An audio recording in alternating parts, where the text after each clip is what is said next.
Many are saying that the Big 12 is a big mega super conference, and following media days, I think they're right. This is Locked On Baylor. You are Locked On Baylor, your daily podcast on the Baylor Bears, part of the Locked On Podcast Network, your team every day. Happy Monday, everybody. Welcome into Locked On Baylor. I am cold and wet, and that's Joe Goodman from Our Daily Bears.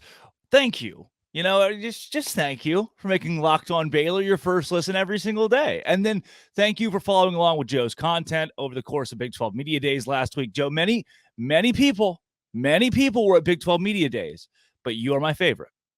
So we're having this conversation today on this beautiful Monday because of all the people that existed at Big 12 Media Days. I love you the most.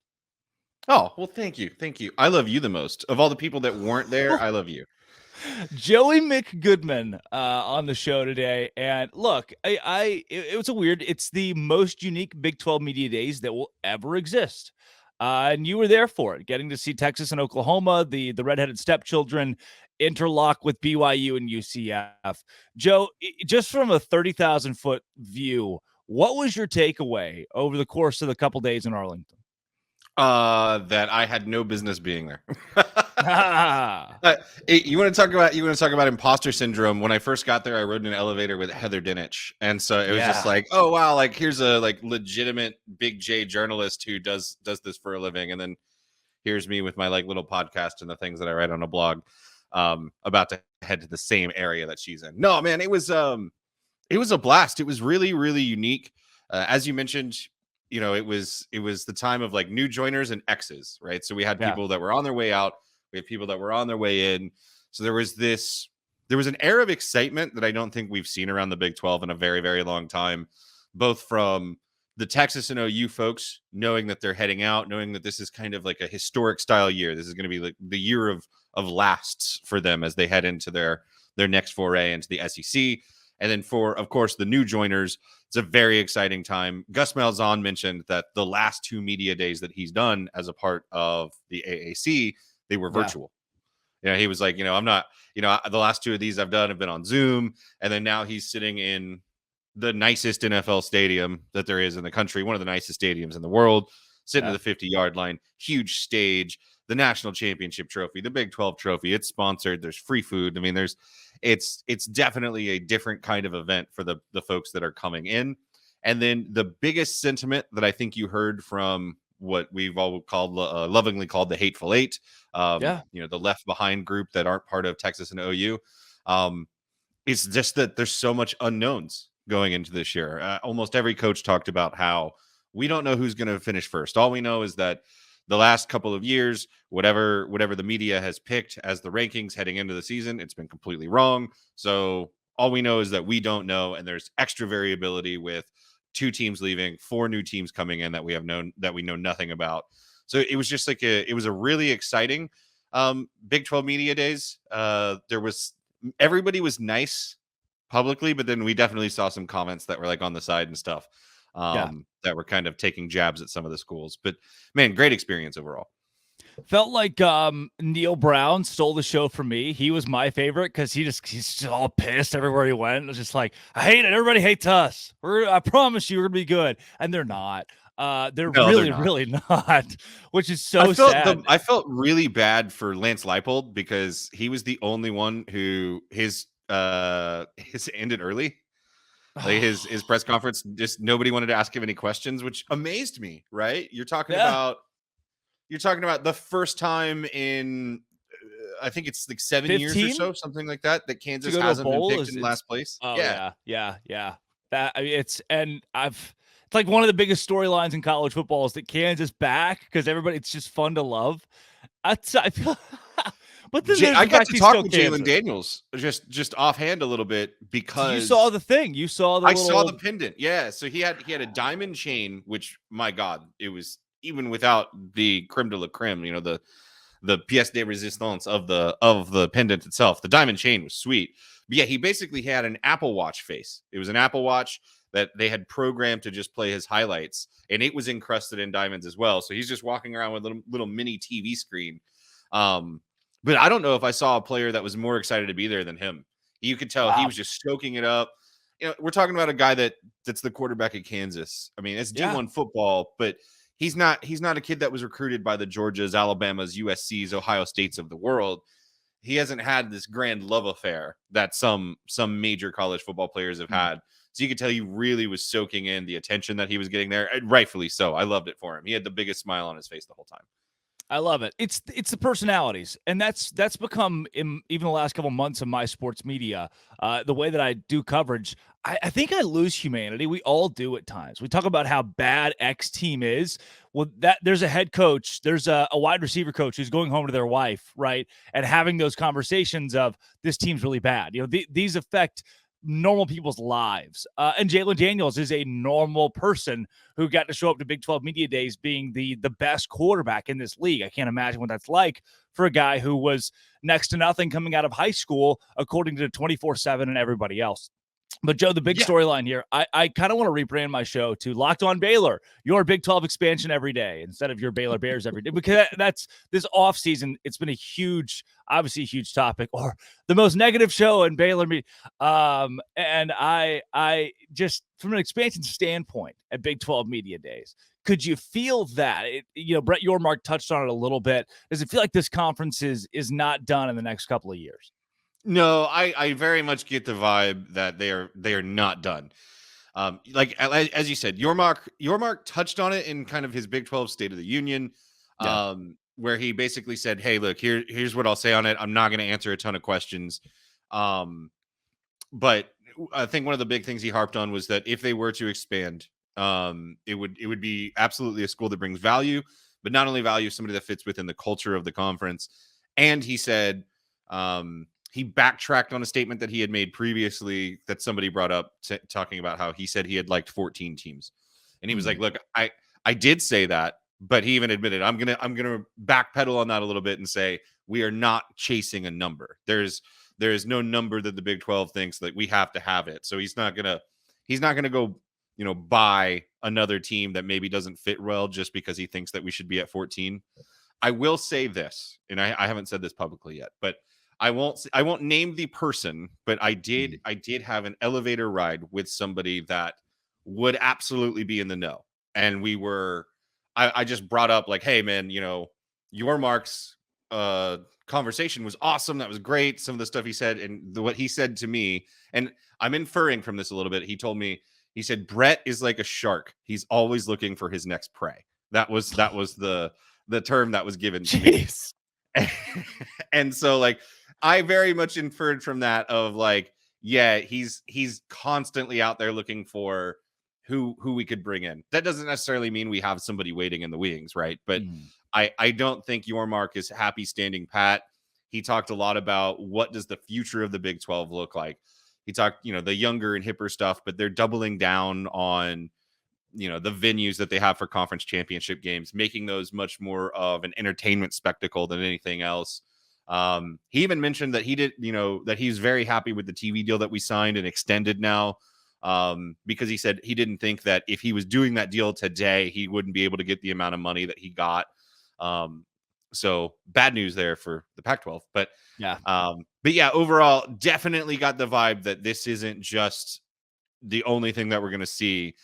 It may not be tomorrow that we hear news, but Yormark said we have a plan, and he's hoping that they're able to act on that plan sooner rather than later. So, well, Joe, across the week, the headlines that stood out to me, from Cosmo the Cougar to Oklahoma State being just pissed at Oklahoma for leaving. I want to get into the big storylines that rocked Big 12 Media Days. But first,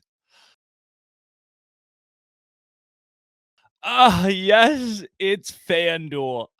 When I tell you guys, sometimes I look at myself in the mirror and I think, oh no, I'm poor. And then I go to FanDuel and I can just not be anymore. See, here's the deal. You can make up to like 200,000 times your money at FanDuel. You can just go there and be like, Texas Rangers to win, and then it happens. Or, Houston Astros to lose, and then odds are, you got a shot here.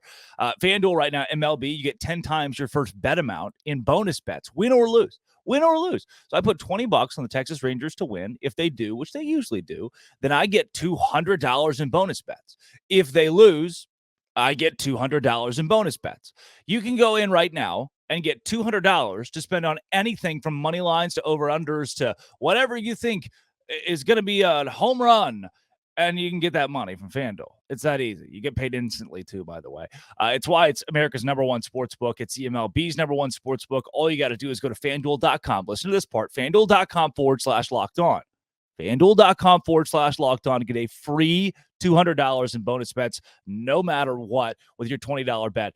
FanDuel.com/locked-on. FanDuel is the official sports betting partner of Major League Baseball.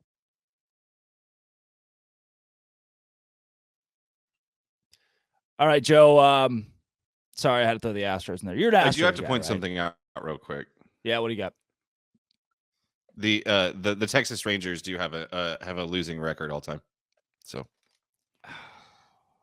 look, I wasn't alive for that. I got around like 3 or 4 years. I was born like 3-4 years ago, and ever since then, I have known mostly pain. But this year, I do not. Yeah, you're what, 7 years old? I think that's right. Your 8th birthday is coming up. 6. I turned 6 earlier in July. So I got it. I know. Got it. You would. People get confused pretty often. My Twitter birthday is actually 2016. Did you know that? I was a really late Twitter bloomer. Apparently, everybody else came along 13 years ago. Not I. Granted, I wasn't alive until I got my Twitter account in 2011 just so I could track the NFL lockout. That was the reason the _Joe_Goodman exists. I've heard stories about that, though, again, wasn't alive for it. Are you a Threads guy? That's a good question, Joe. Have you seen the Threads? Are you a Threads guy now? I don't have an Instagram, so no. Oh, yeah. So you don't have the fake Twitter now either. No, because you have to have an Instagram for it. So like I don't have an Instagram. I haven't been able to do it. So I may jump over there and just take a look. But I don't know. I have been just Twitter as my social media for a very long time, and I'm on the downhill slope to 40. So it's not like I'm looking for the next bit of social media that I want to dive into. But my hand may be forced. Who knows? It will I'm assuming the Threads will not catch. I'm hoping Twitter won't die. I can imagine. I imagine that it will not. People who are not dying. Probably the next hip thing that I do is hip replacement. So how many times do you use that one? That's the first time. It just popped into my head. That's gonna be a good one going forward. Bring that to the cocktail parties. Joe, another great segue to the same thing. Someone who doesn't need hip replacement, Cosmo the Cougar, man. Did you have any Cosmo sightings at Big 12 Media Days? And are you as excited as I am? And it feels like a lot of people over BYU, the next faith-based school getting into this league. Oh, I am. Yeah, here's me and Cosmo. Here you go. Oh, where's my yes. Hey. There it is. Cosmo the Cougar, baby. Yeah, I hung out with Cosmo. He's a cool dude. Nothing but death in his eyes. Hung out with Bruiser. Very I hung out with hollow eyes. I hung out with Cy from Iowa State. And man, everybody was there. It was a who's who of mascottedness. No, I'm stoked about BYU, dude. Stoked about BYU. Were you impressed with Sataki, Todd Holmoe, that whole crew? Like, were they the most impressive of the expansion teams? Ooh, impressive. Yeah. I think that's the right word for them. The Holgerson was Holgerson, so he was fun to listen to. Don't get me wrong, because he looks like he just came off of a craps table, not even in Vegas, like in Reno. And Bob Huggins of Big 12 football. Exactly. Yeah, very much so.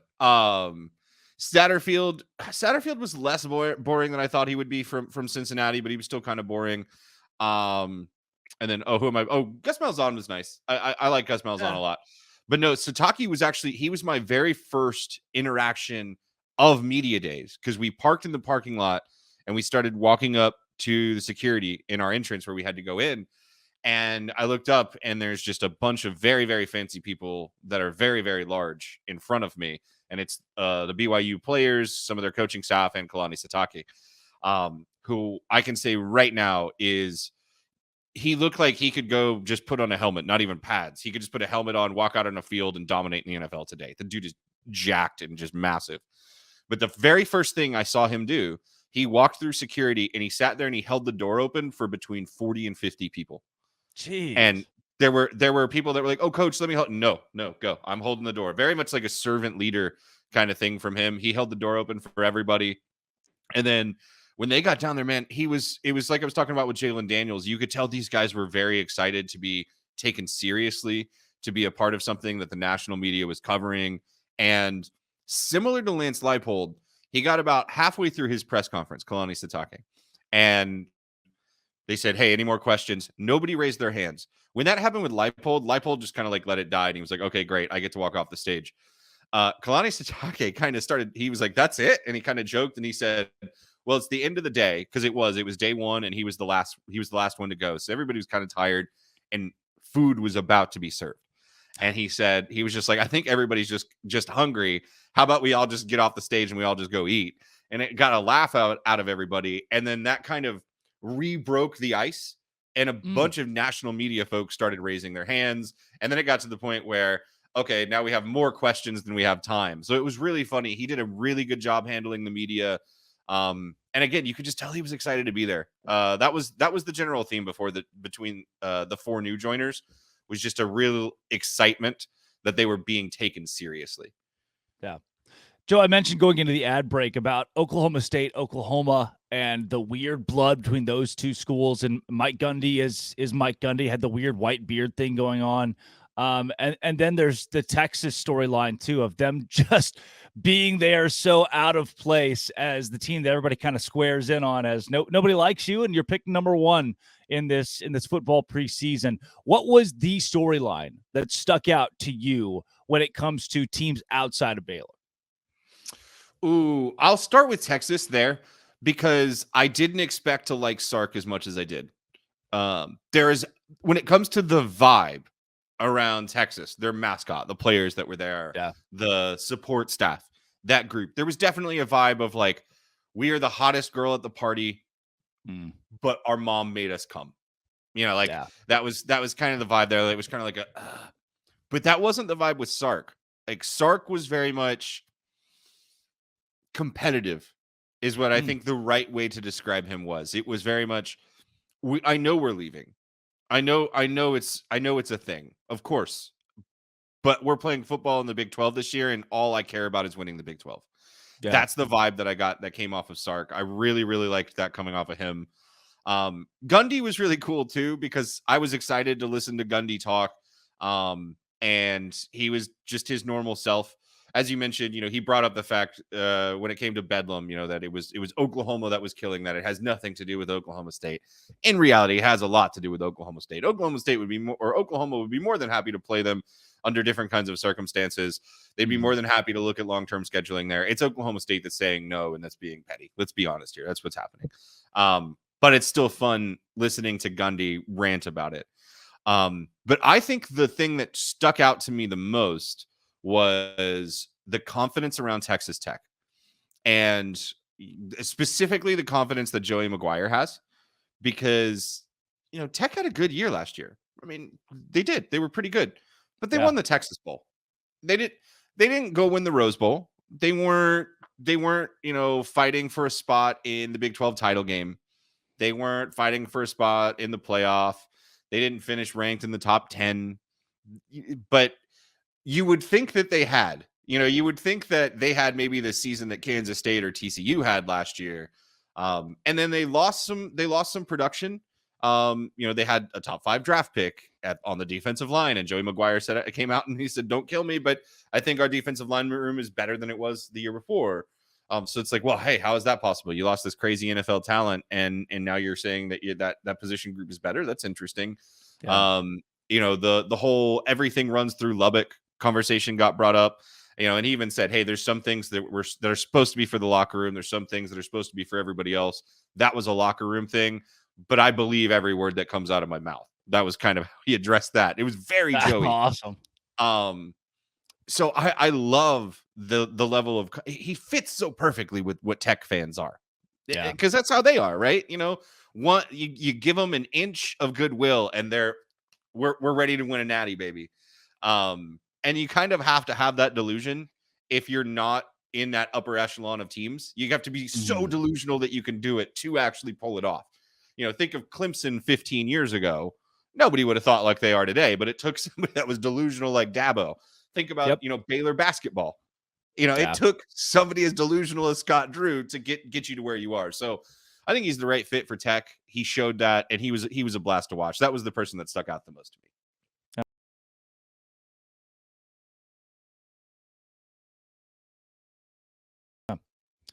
Joe, transitioning into Baylor, Dave Aranda, I think every year he gets more, I don't want to say more open, but I'll just say better with the media. I remember year one, you could tell he was kind of not scared, but almost timid to say what he really thought and struggled to communicate in a way that made a lot of sense. There were a lot of times where his analogies that were they just blew your mind. Now it feels like everything Dave says, I'm latched onto.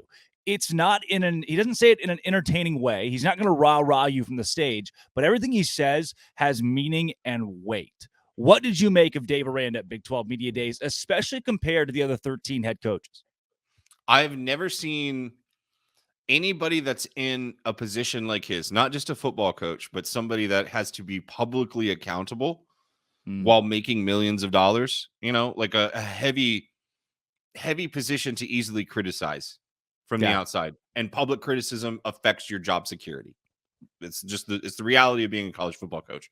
Yeah. I've never seen somebody so willing to admit their own faults. When he comes up and he talks about what happened last year, and when he came up to do his press conference straight, he sat down and he didn't wait for the hard questions to come. He just sat down and started like, hey, yeah, last year sucked. And let me tell you why it sucked, because I didn't do X, Y, and Z. So it's such a unique and almost refreshing experience to have, especially as your coach. The sentiment from even non-Baylor folks there too is like, hey, we could listen to Dave Aranda talk all day. I mean, God, if Dave Aranda just decided to do a weekly podcast, I know I would listen to it. But he comes up and he loves to talk about what he's learned, how he's learned from it.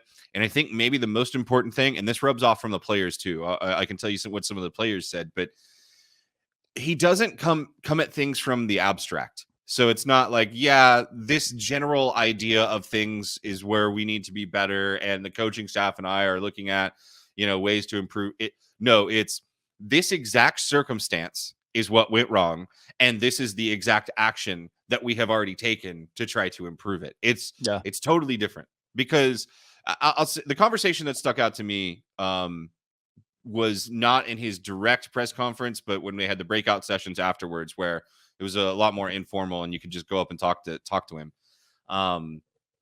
He talked about how last year he struggled with having hard conversations with individuals. And, we have the person over player mantra at Baylor. And he mentioned how sometimes you can get lost in that because you end up focusing so much on an individual that you forget about the needs of the team as a whole. And he brought up the hypothetical situation of, say, a guy starts, he gets a little bit banged up and it's hurting his performance, or, maybe something's happening in his grades or in his personal life. And it's one of those situations where you should really pull the guy aside and say, hey, we're going to start somebody else, because for whatever reason, whether it's because you're banged up or you got stuff going on, you're not performing to the level that we need you to perform to support the team. So, we're going to go ahead and replace you. He said last year he didn't have those conversations, that he just didn't do it. And that's one of the things that he knows he has to do this year, that he has to get better at. And he basically said, it's sitting down with the guy and saying, look, we still have your back. We're still going to be here for you. We're still going to work you through whatever it is that we need to work you through. But for the betterment of the team, we're going to have to put another guy in your position for right now. And that's okay. You can earn it back. And he, one of the things I was able to ask him was, what does success look like for Baylor this year? And what he told me was for us to be at our best when things get tough. And he talked about how in 2021, and he used, that we were at AT&T Stadium where the Big 12 championship game happened as an example. He said, hey, in 2021, like when we were places like this, when the going got tough, we got tougher. We got good. Last season, so in 2022, he said, when things got tough, we disappeared. And that was that, it was like, how often do you hear a coach admit that? Right. Yeah. And he talked a lot about mental toughness. He brought that up with Blake Shapen as well, about how, last year, and again, like, I mean, imagine a coach saying this. Hey, Blake, he brought up that Blake would have a bad series. He'd come to the sideline and he'd kind of shrink and he would disappear, and it would cause a second bad series, which then caused a third. And then it's a spiral effect. And he said this year in spring ball, he kind of made the joke that now when something goes wrong for Blake, and it's probably because he's experienced it firsthand. He's heard the criticism online and from the fan base. He said he walks kind of out there and he goes, "Hello, adversity, my old friend." Like, it's kind of like, he's like, yeah, whatever. I've seen this before. There's nothing you can do to hurt me. And he throws adversity up on his shoulder. And he goes, for the first time, where he sees a bad series turn into a good series, the next one, where it's like, okay, now I'm learning from what I'm doing wrong. TJ, I'll just keep going. TJ Franklin brought up that last year there was no accountability in the locker room. So, we heard kind of what Aranda says. TJ Franklin said there were guys doing things that they weren't supposed to be doing, and they just kind of let it go. And he said he himself, TJ, he was like, I made a conscious decision when we got to spring ball, like, I wasn't going to let that happen anymore. So if a guy messes up, I'm assuming like maybe a guy shows up late to meetings. Maybe he's not putting in the effort in practice. Maybe he's out drinking or something when he's not supposed to be. Who knows what the examples are. But he said, I'm getting on him now, like, and I'm not allowing that to happen. And he said what happened there in spring ball was that he started doing that, and then Blake noticed. So Shapen started doing it to guys on the offense. So now you got TJ and Blake doing it. And he said when Gabe Hall saw that we were both doing it, Gabe Hall started keeping guys accountable. And then Matt Jones sees Gabe Hall doing it. Now Matt Jones is keeping guys accountable. Like, he was calling out those specific names. And I think one of the questions a lot of us had last year was, when you're replacing the Bernards and the Petries of the world, who are going to be the guys on the team that step up? I don't think we had many guys step up last year. This is the year where it sounds like they realized maybe we didn't have the leadership we needed. We didn't have the mental toughness that we needed. And they're all taking a page from their coach's book and looking internally. They're being introspective and they're acting upon what they're learning. Joe, before we get you out of here, I that point to me, this is an 8-4 roster. You could make the case that, which I know people are going to hear that and guffaw. You could make the case that 2021 team was very well an 8-4 roster that had so many guys that stepped up to lead that they went 12-2, right? They won 12 games. This roster is not as good as Texas. It's not as good as Oklahoma. There aren't as many 5-star guys that play for Baylor, but they win nonetheless. Do you feel like even if this team is 8-4, 9-3 this year, that mentality just shows that it's going to be a successful season? Yeah, absolutely. No, 100%. If you had asked me going into 2021 if I thought we were going to be an 8-4 team, I think that's what I actually picked the team to go, and that was my homer pick. Would have been awesome. Yeah, would have been great. We were going on 2-7 the year before. Yeah. And then and you're like, tell me we're going to win 12 games. I'd have laughed you out of the room. Right. And then coming off, like, to be honest with you, it shows you how far Baylor's come, that we're coming off of a 6-7 year, and we're acting like the world ended. I remember going through most of the years of my college career of not making a bowl game. So I'm very proud of where we've come as a team. But no, I definitely agree with you. I think this is probably like a, in the grand scheme of things, a 7-8 win roster. You're 100% correct. I still have questions at skill positions beside just like the running backs. I think the running back room is great, but I have questions at wide receiver. Fun fact about wide receivers, Dave Aranda, he told us, here's another thing. Dave Aranda told us this story, and I don't think a coach would ever tell this story. He said, when we were playing TCU this year, it was in the third quarter. We were still winning, but they were starting their comeback, and the pressure was really starting to mount in the game. And he said there was a wide receiver. He didn't name names, but he said there was a wide receiver. It was like a third down, and he could visibly see the wide receiver on the side, on the field, shaking before he was about to go. Like, that's how nervous he was. And he goes, yeah, like last year, what I should have done is taken that guy off the field. And it's like, yeah, you probably should have, but I get what you're saying. Like, it's hard to do that, because he was like talking about how you're worried about how you're going to make it worse for the kid.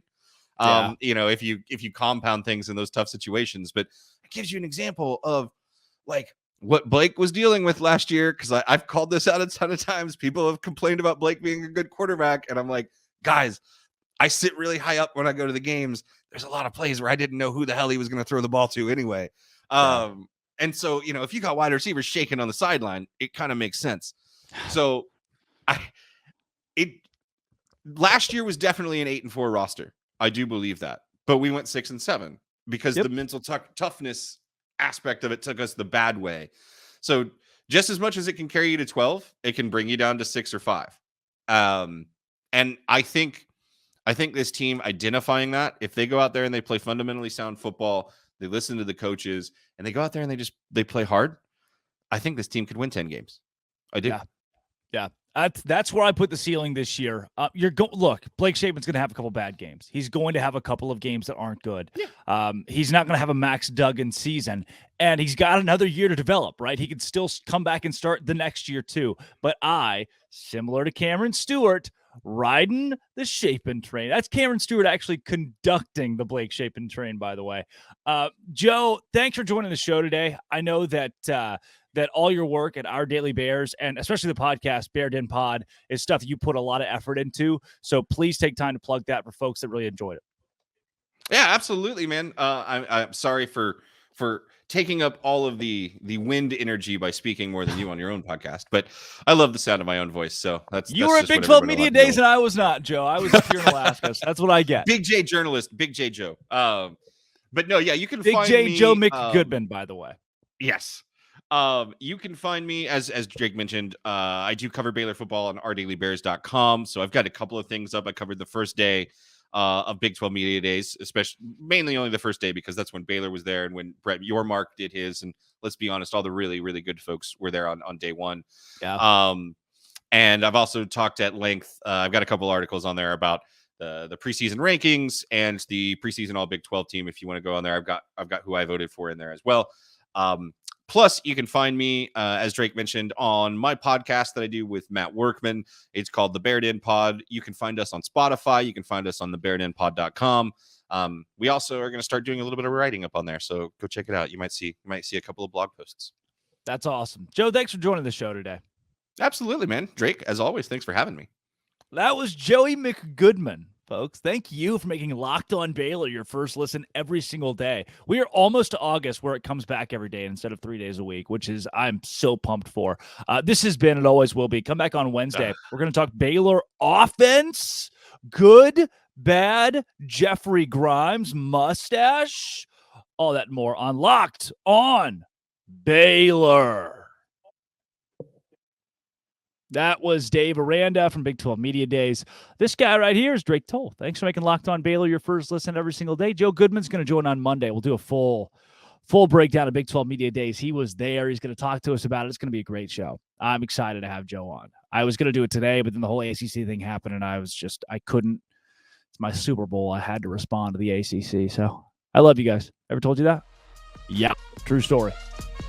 Has been and always will be. Come back on Monday. Thank you for making it your first listen every single day.